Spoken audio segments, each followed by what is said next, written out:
আপনার কথায় শিরক হতে পারে, আপনার কাজে শিরক হতে পারে, আপনার চিন্তা বা আকীদায় শিরক হতে পারে। কথায় হতে পারে, কাজে হতে পারে, চিন্তা বা আকীদায় হতে পারে।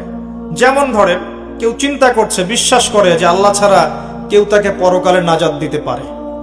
কেউ চিন্তা করছে আল্লাহ ছাড়া কেউ সন্তান দিতে পারে, আল্লাহ ছাড়া কেউ ভালো মন্দের মালিক, আল্লাহ ছাড়া কেউ কল্যাণ অকল্যাণের মালিক। এরকম চিন্তা কারো আছে। আল্লাহ নাই, মহাবিশ্ব বিগ ব্যাং থেকে সৃষ্টি হয়েছে, আল্লাহ থেকে হয় নাই। আল্লাহ আছেন ভালো, আরো ইলা আছে। কারো চিন্তা এমন, এরকম চিন্তা হচ্ছে শিরকি চিন্তা, আকীদায় শিরক আছে। এই অবস্থায় মারা গেলে কোশ্চেন কালো জান্নাতে যাবে না। আমল করতে গিয়ে কেউ আমল করছে, আল্লাহ ছাড়া অন্য কারো জন্য সেজদা করছে, আল্লাহ ছাড়া অন্য কাউকে দেখানোর জন্য নামাজ পড়ছে বা যে কোনো ইবাদত করছে, দিনের জ্ঞান অর্জন করছে দুনিয়া পাওয়ার জন্য। আল্লাহর হালালকে হারাম করে নিচ্ছে, আল্লাহর হারামকে হালাল করে নিচ্ছে।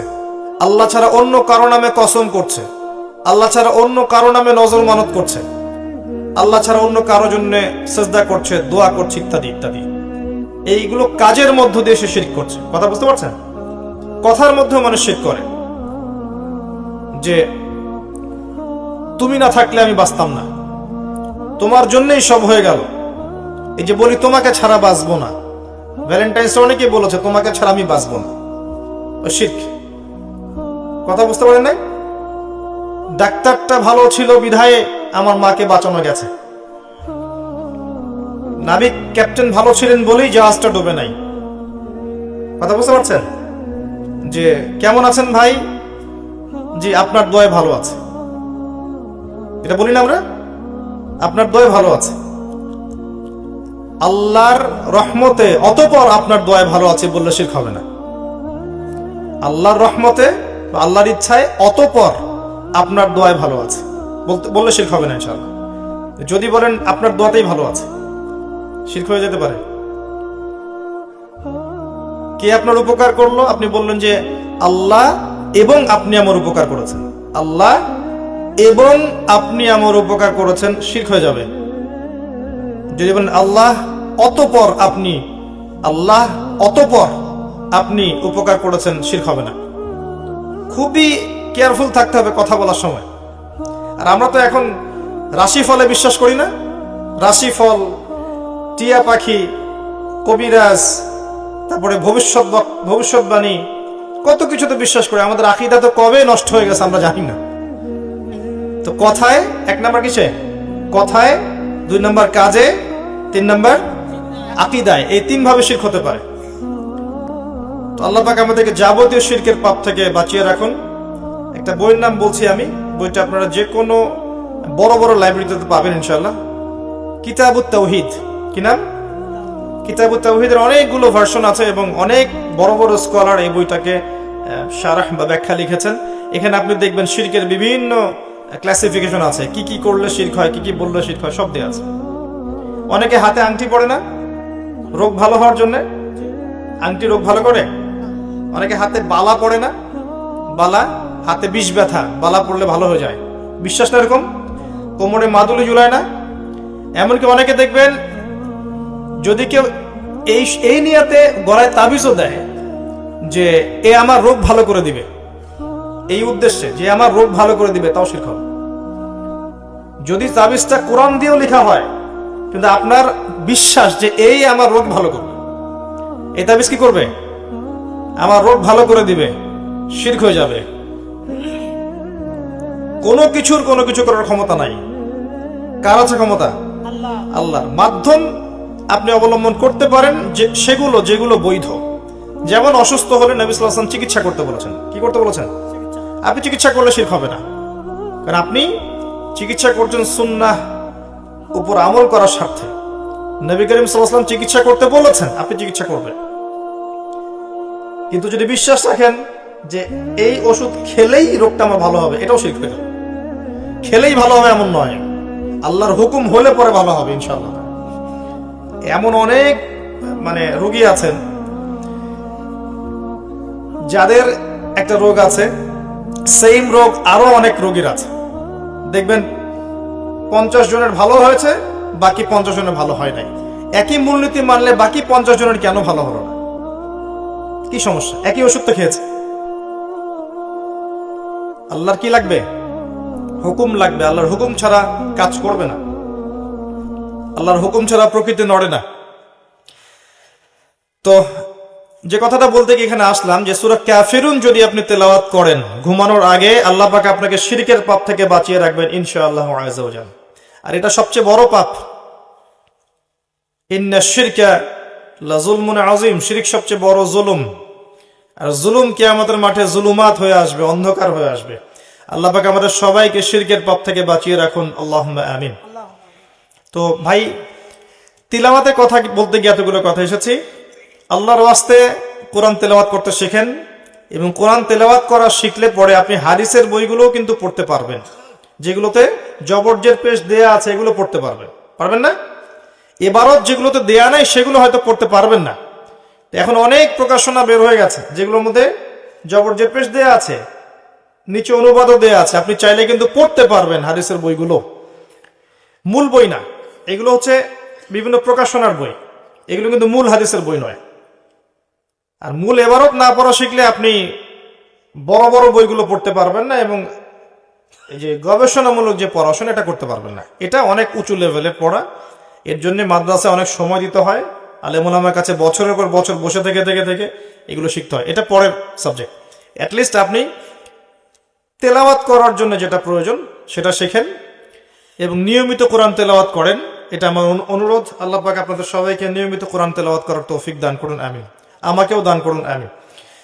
এরপরে চেষ্টা করতে হবে অর্থটা বোঝার জন্য, এবং অর্থ বোঝার জন্য কয়েকটা অপশন আছে। একটা অপশন হচ্ছে আপনি আরবি ভাষা শিখলেন, নাহু সরফের বইগুলো পড়লেন, মাদ্রাসায় গেলেন, ওস্তাদদের কাছে পরামর্শ করে শিখলেন।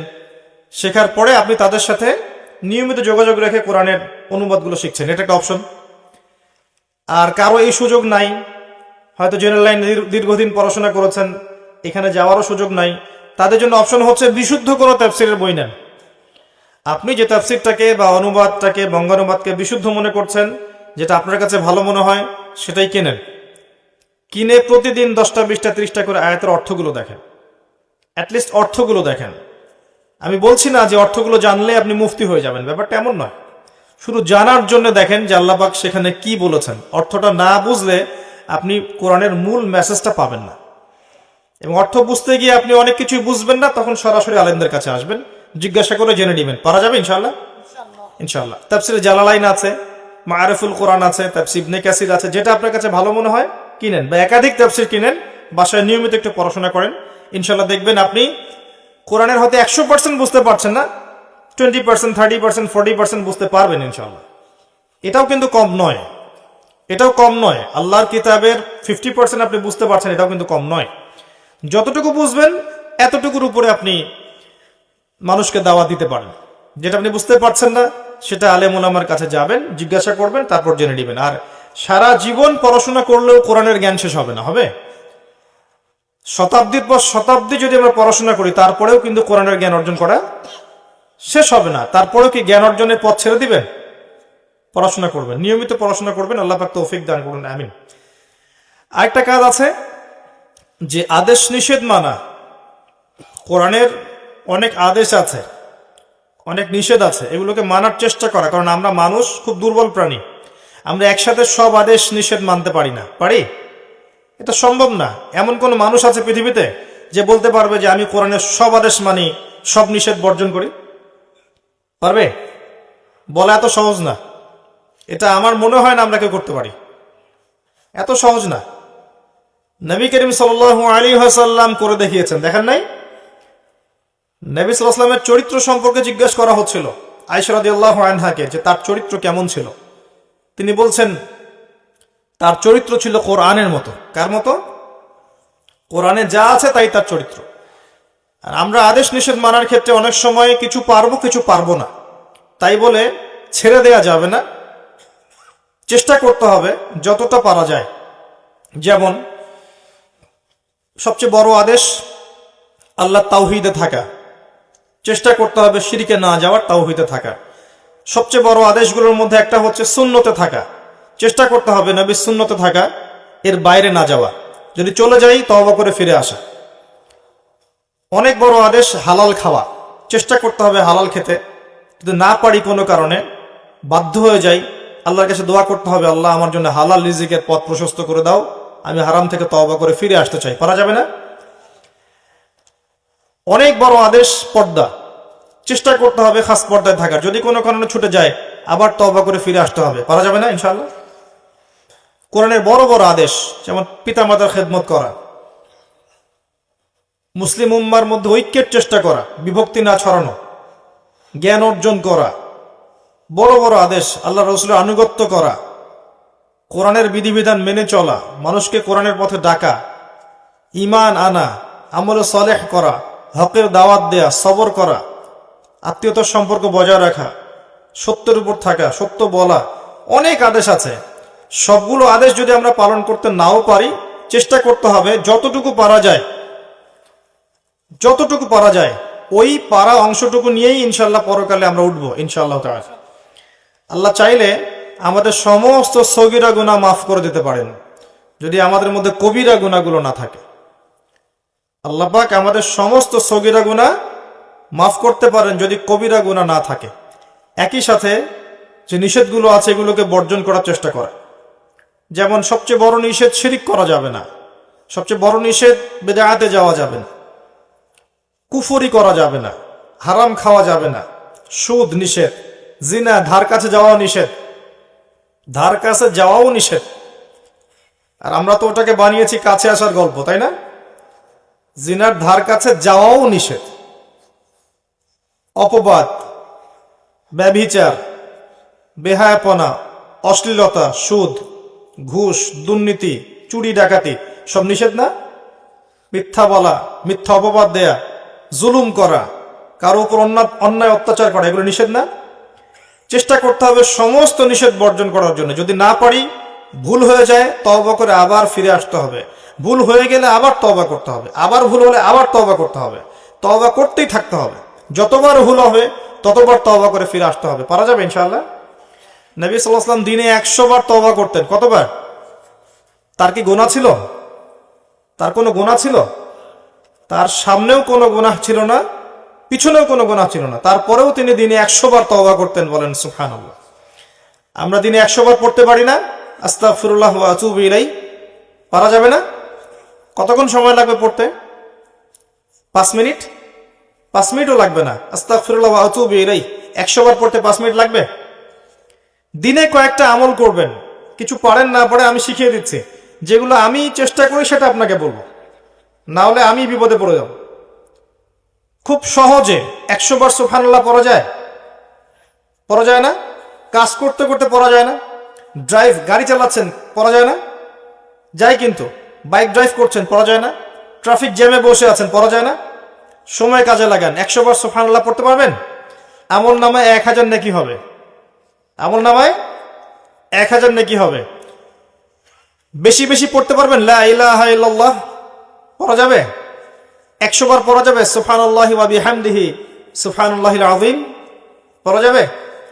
100 বার আস্তাগফিরুল্লাহ ওয়া আতুবু ইলাইহি পড়া যাবে? একটু পড়া যাবে লা হাওলা ওয়ালা কুওয়াতা ইল্লা বিল্লাহ? সংখ্যা নির্ধারণ করলেন না, পড়তে থাকলেন লা হাওলা ওয়ালা কুওয়াতা ইল্লা বিল্লাহ, পড়া যাবে? অন্তত 10 বার পড়া যাবে লা ইলাহা ইল্লাল্লাহ ওয়াহদাহু লা শারীকা লাহু লাহুল মুলক ওয়া লাহুল হামদ ওয়া হুয়া আলা কুল্লি শাইইন কাদির পড়া যাবে? সকালে 10 বার, সন্ধ্যায় 10 বার। সকালে 10 বার, সন্ধ্যায় 10 বার, এতটুকু পড়া যাবে? আল্লাহুম্মা সাল্লি ওয়া সাল্লিম আলা নবিয়িনা মুহাম্মদ দরুদ শরীফ পড়া যাবে? সকালে 10 বার, সন্ধ্যায় 10 বার। নবী সাল্লাল্লাহু আলাইহি ওয়াসাল্লামের সুপারিশ তার উপর ওয়াজিব হয়ে যাবে ইনশাআল্লাহ। এগুলো সহজ আমল না? নিয়মিত করা যায় না? নিয়মিত আমলে না থাকলে ভাই, পাপ থেকে দূরে থাকা এত সহজ নয়। নিয়মিত আমল না করলে কলবে মরিচা ধরবেই। আর একদিন 2 দিন 3 দিন 1 মাস 1 বছর না করতে করতে কলব দিয়ে দুর্গন্ধ বের হবে। তখন এত সহজে মানুষকে ভালো পথে আনা যাবে না। আল্লাহ পাক আমাদের সবাইকে নিয়মিত জিকির আজগার গুলো করার তৌফিক দান করুন, আমিন। একটা বইয়ের নাম বলছি, এর মধ্যে সমস্ত জিকির আজগার দোয়াগুলো পাবেন। বলবো? এটার অ্যাপস পাওয়া যায় গুগল প্লে স্টোরে, অ্যাপসটাও ডাউনলোড করতে পারেন। হিসনুল মুসলিম। কি নাম? হিসনুল মুসলিম।